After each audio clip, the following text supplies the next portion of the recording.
Good morning. Can anybody hear me just fine? Great. Well, I'm happy to be here at Electrified Longmont, and I was thrilled to hear the comments from the mayor in terms of what you're doing here in the city and with the utility as you move towards electrification by 2030. This morning, I thought I would take a few minutes to talk about electrification, the electrification transformation that you need, that we need for your home.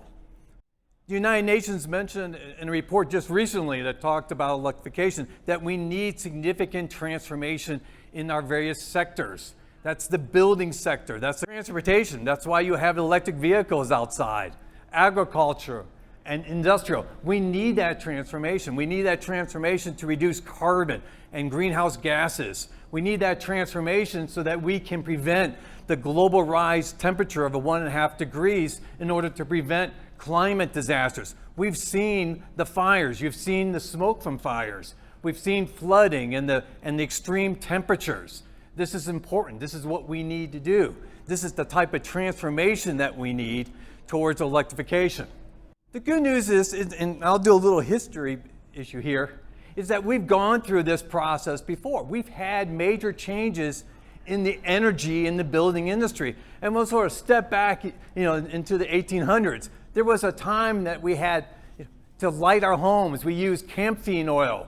We used kerosene. This was standard practice. Now, to give you an idea, camphene oil was made by a mixture of turpentine and alcohol. And then we would put it in little kettles and put it all around the house, maybe walk with it as well. And then we would light it, with a match. There was a little problem with camphene oil, a little bit with kerosene oil, and that something called fire. They had injuries. Kerosene oil was just a little bit better, but for years that was standard practice. It was like, oh, well, that's okay. Let's just have some caffeine oil. Little fire, little injury, little burns, that was okay. We'll live with that. And that was what we did for decades. And then something happened. We had this guy, Edison, the light bulb. The light bulb, it changed. It was the innovation, it was the transformation change that we needed within the country. Within just a few years, power was being put into homes. Lights were going into homes. And within about 20 years, we had power distribution.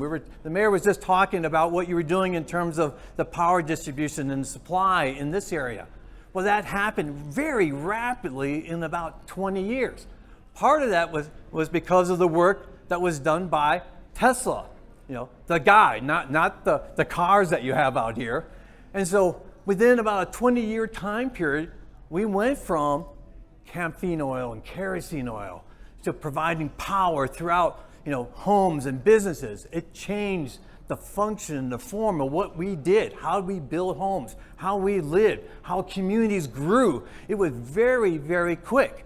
And it's that type of transformation that we need now. There was a report by the International Energy Agency just recently, this week, that said there's a glimmer. We see some possibilities, some transformation happening. They're seeing people buying more electric cars, more renewable energy, innovation, new heat pump technology.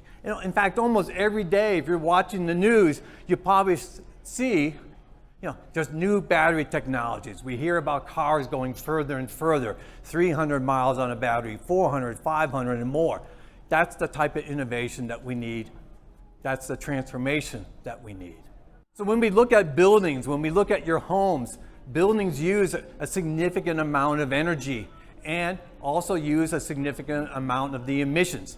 Part of our transformation that we need is for you, to make changes in your home so we can reduce those emissions. And we can do that.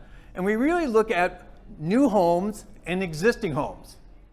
When we look at new homes, it's imperative that we build new homes that are all electric. If we do status quo, we're not doing status quo. We're actually taking a step backwards, because if we build a new home with fossil fuels in that home, with the gas furnaces and the gas water heaters and the gas ovens, that is a home that's going to be providing greenhouse gases and carbon into the atmosphere, not for a year, but for 15 years or 20 years. So it's imperative that we make changes in new home construction. And the way we do this is that we work with the community, we work with the builders, we work with the contractors and the manufacturers that are here in the hall today, what they can do and provide. When we first started with the Green Building Initiative years ago, we worked closely with the builders and the architects and the designers and the manufacturers. I used to get calls from manufacturers and said, hey, we're seeing a lot of products being sold here. What's going on? And when we told them what we were trying to do, and they said, what can we do to help? They wanted to sell their product as well. Well, come on down, come to events like this. Let people know that you have your product, provide the incentives, provide the education. And they were thrilled to do that. The other area that we need to have the emissions reduction is in existing homes. And that's where we're going to see the most results, because we have more homes. But it's also where we're going to see some of the challenges. And I suspect that many of you here today, you're probably in an existing home. You probably came from an existing home. You're going to go back to that home sometime today, right? But that's where we need to make those changes. 70% of the homes in Colorado have gas furnaces. So there's going to be some challenges here to move forward to replace that equipment. The way we do that in terms of moving towards electrification in your home is really sort of three areas: energy efficiency and load reduction, electrification, and carbon pollution-free generation. Now let's begin with energy efficiency. In our homes, we have lots of things. If you start thinking about everything you have in your home, it's not just the refrigerator and the oven, it's the microwave, it's the toaster, it's the coffee machine, it's the refrigerator and the other refrigerator and the freezer you have in the garage. It's the computer, the other computer, it's the iPhones, it's the chargers for the iPhones, it's the iPad, it's the charger that's plugged into your wall that there's nothing actually plugged into. All those different things. And of course, when a lot of our appliances today that you buy, I have a vacuum cleaner. It's a battery charge. You plug it in for the vacuum cleaner. It comes with a fancy holder. It looks really nice. You're supposed to plug it in, and it looks, they think it's supposed to be artwork. You hang it on the wall and go, people come in, oh, you have a vacuum cleaner.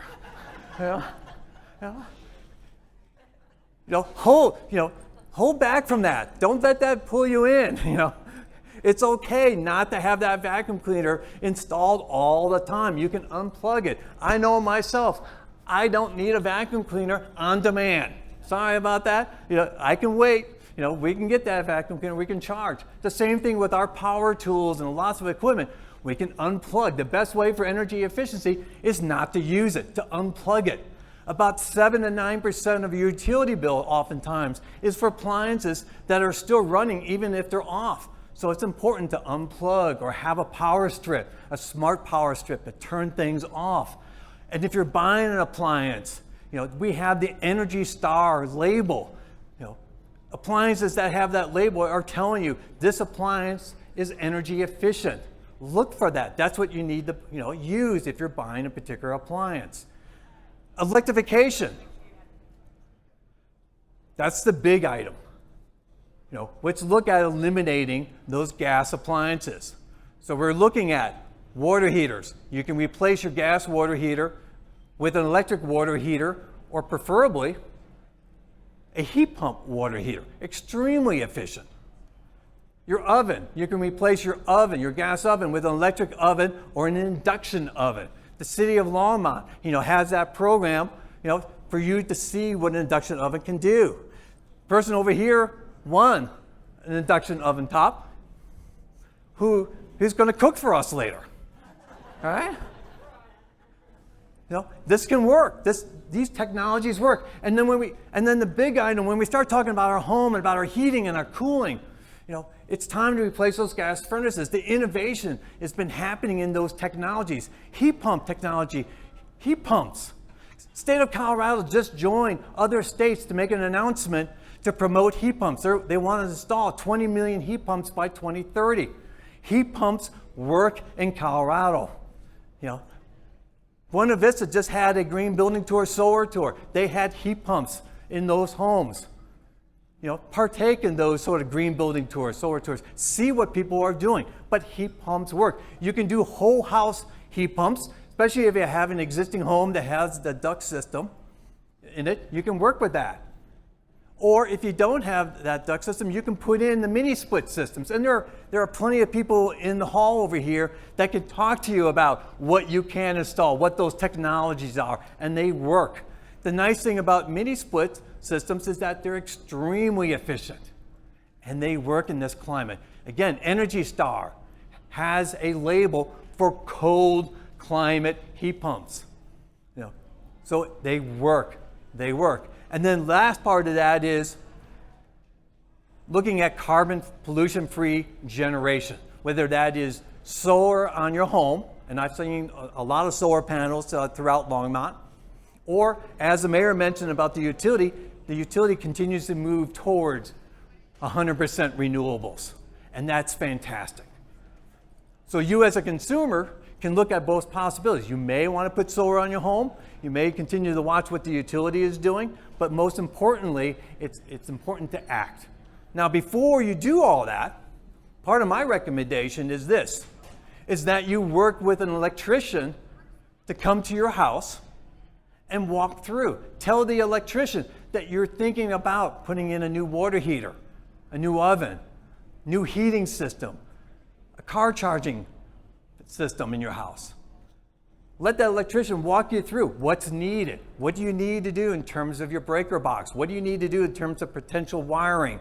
What's going to happen? It would be worth your peace of mind to pay an electrician, that hour or so or 2 hours to say what works, what's going to happen. So you're not surprised, because here's what happens typically. Many of you have already probably experienced it. What happens when your water heater or your furnace goes out? What would you normally do when it goes out? You probably, besides go panic and yelling through the house, where's the water, where's the hot water, or I'm cold, you're probably going to go right to the phone and say, how fast can you get that water heater in? When can you bring that furnace, a heater to my house? You don't want to have that happen. You want to have a plan. You want to know that you're comfortable. You already know what you want to do in terms of electrification. You don't have to do everything at once. We just want to make sure that you're moving forward. And so when your water heater goes out, yes, you're going to panic because it just went out. But now you can take a step back and say, I've already talked to an electrician. I know what can happen. I'm ready to do the heat pump water heater. I know what company I'm going to call, and we're going to make that happen. So it's important to do it. It will give you the peace of mind. It will save you time. And then you can work with maybe one of the companies that are here today to walk through that process step by step. So here I am telling you about that process towards electrification. Energy efficiency, load reduction, electrification, carbon pollution-free generation. Work and do that planning. It can be done. They work. The technologies work. Somebody asks, can I use heat pumps? The answer is yes. Can I put in a heat pump water heater? Can I do it? The answer is yes. You can make that happen. I want to tell you, I'm doing the same thing. I have an existing home. I'm in New Mexico. I'm at 6,000 feet in terms of elevation. So I want to welcome, come into my home. So you can do that. You can keep your shoes on. You already know that I have a vacuum cleaner, so it's okay. Energy efficiency. I replaced the lights with LED lights. Had an 80% reduction in my lighting consumption. Water heater. I replaced a propane water heater with a heat pump water heater. I have great heat.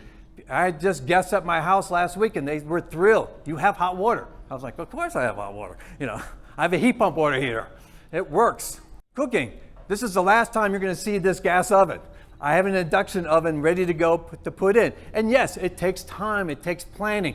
They're going to have to put wire up a wall and down a wall and make that happen. But I have a plan. You can have a plan to make that happen too. And then I'll wrap up here as well, is that in space heating, I've installed mini split heat pumps throughout the house. We replace propane radiant flooring, we replace electric resistant heating systems, It worked through this winter. It worked through the hot summer. They're great. They work. And then I match it all with about a 9 kW solar system. So all my systems are being powered by the PV on my house as well. So it's a total complete system. And I'll be at net zero energy, net zero emissions, probably by Friday. It's time.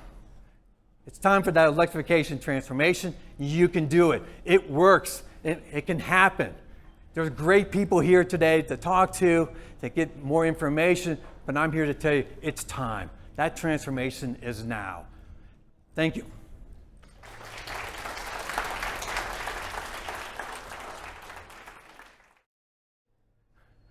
Well, I think you could probably talk to the folks in the hall on that right now. They're installing heat pumps throughout this climate area.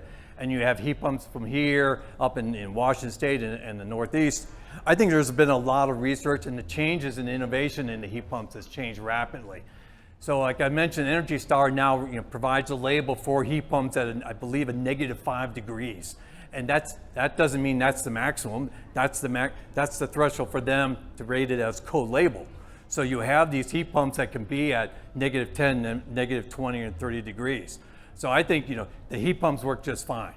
And that innovation is changing, that knowledge is changing rapidly. And I know, folks at National Renewable Energy Laboratory, they're collecting this information as rapidly as possible as well. And I'll just add one more thing. In terms of new construction, why do two infrastructures? Why do a gas and electric when I can do design? And I think that's the most important thing here. I'll mention this as well, is that you want to design that system to be effective. Same thing on an existing home. It's important to work with that electrician and that specialist in the heat pump technology to make sure you design the systems that work best for your home. And that way you can also avoid some of those concerns and issues on two different systems. Another question? Yeah. Oh, so the person that was asking the question, basically what's a mini split? I'll say two things. First of all, there are great people in the hall who can answer that and show you what they are. But the big difference between what I would say a mini split and a whole house system is that those mini splits, you have an air handler that is inside your house, and then you would have a compressor that's outside the house. It doesn't need duct system. So you have a refrigerant line and your electrical line that's directly right there. That electrical line is going to go back to your breaker box. So now you have an air handler. That air handler then it's designed to be by zone or multi-zone, like a bedroom or two rooms, and then it's providing that heat and that cooling just for that space. And so that's where it's important to work with somebody that can design that system, put in the appropriate size system for you. The advantage there is that they're extremely efficient. I mean, in terms of SEER rating, they're in the mid and high 20s. Versus a central system, maybe it's a SEER 16 or 18 that you put in. So they're very efficient. You can also turn them on and off. You're not trying to heat and cool the whole house. And if you have a duct system in your home, older homes, more than likely have leaks in the ducts as well. So you're losing power. And I know in some states, if you have a duct system in the basement area or crawl space or the attic, you're also getting impacted by, I'm getting feedback, by the climate. Why am I heating or cooling a duct system down only to warm it back up? So that's the real big difference of the mini splits. Very efficient, and it allows you to do different sizes for different rooms. Makes it just a great system overall. And I'm around. I'm not running away, so I'll be around. Feel free to come up to me and ask questions. I'm happy to talk to you all. It's great. This is a great event. Enjoy it, and thank you again.